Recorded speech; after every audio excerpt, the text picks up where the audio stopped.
Assalamualaikum warahmatullahi wabarakatuh. Kembali lagi bersama saya dalam preferensi pelajaran akuntansi. Sebelumnya kita mengenai belajar kita tentang mengenai akuntansi. Selanjutnya kita akan membahas tentang persamaan dasar akuntansi.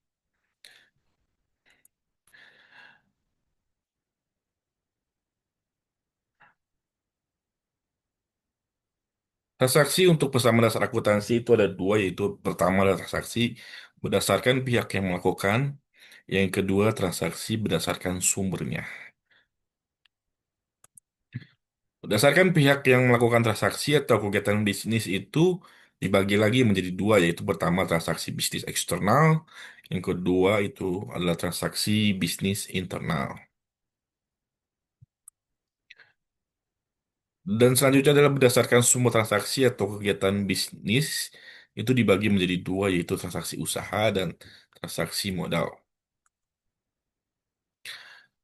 Pengaruh adanya transaksi, contohnya adalah transaksi di sampingnya itu adalah akibat transaksi dan pengaruhnya kepada komponen persamaan dasar akuntansi.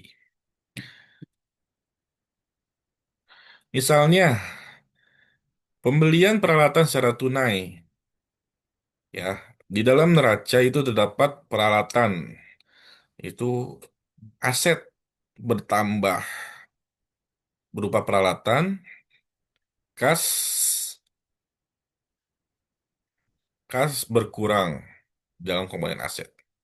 Jika pembelian peralatan secara kredit, peralatan atau aset bertambah dan utang usaha atau kewajiban juga bertambah. Yang berikutnya adalah pemilik menyetorkan modal berupa uang tunai ke perusahaan. Aset berupa kas bertambah dan modal pemilik ekuitas juga bertambah. Yang selanjutnya adalah pembayaran utang usaha.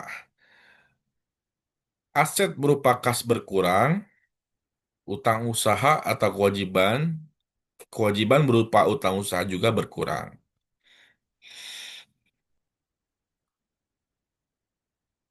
Laporan keuangan bisa disusun melalui berbagai cara, yaitu penyusunan laporan keuangan berdasarkan persamaan dasar akuntansi.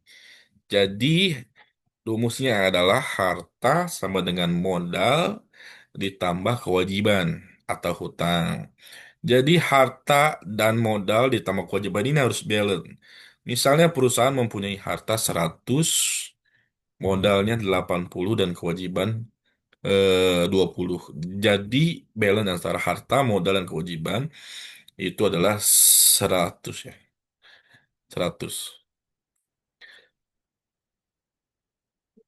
Penyusunan laporan keuangan berdasarkan siklus akuntansi.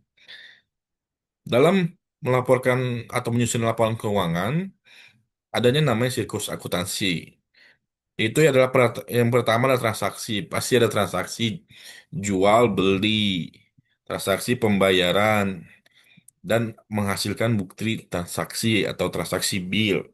Dari bukti transaksi yang dikumpulkan, lalu di jurnal umum, di jurnal berdasarkan dengan ketentuan. Lalu setelah dikelompokkan berdasarkan yang misalkan di mana yang termasuk harta, termasuk di mana yang termasuk dengan utang, modal, pendapatan beban, setelah di jurnal, lalu dimasukkan ke buku besar atau general ledger. Setelah general ledger, masukkan ke neraca saldo. Setiap akhir bulan harus disesuaikan dengan nilai yang seharusnya. Lalu di jurnal penyesuaian dilakukan adjusting journal entry. Setelah di jurnal entry penyesuaian lalu dibuat kertas kerja atau worksheet. Setelah di worksheet itu akan dibagi menjadi laporan keuangan, financial statement. Financial statement ini terbagi menjadi 5. Yang pertama adalah laporan posisi keuangan atau sebelum neraca. Yang kedua adalah laporan laba rugi komprehensif. Yang ketiga, laporan perubahan ekuitas. Yang keempat, laporan cash flow, arus kas. Dan yang terakhir adalah catatan atas laporan keuangan. Setelah dibuat laporan keuangan ada jurnal penutup. Jurnal penutup ini adalah untuk menutup akun-akun nominal. Dan jadi pendapatan dan beban itu termasuk akun nominal. Ya, jadi setiap bulan itu harus ditutup. Jadi menyisakan adalah laporan neraca. Neraca saldo. Jadi nanti akan ada neraca saldo setelah penutupan lalu di jurnal kembali. Itu yang terakhir. Selanjutnya adalah penyusunan laporan keuangan berdasarkan sistem akuntansi. Penyusunan laporan keuangan berdasarkan sistem akuntansi ini maksudnya adalah dalam menghasilkan laporan keuangan digunakan dengan bantuan teknologi komputer.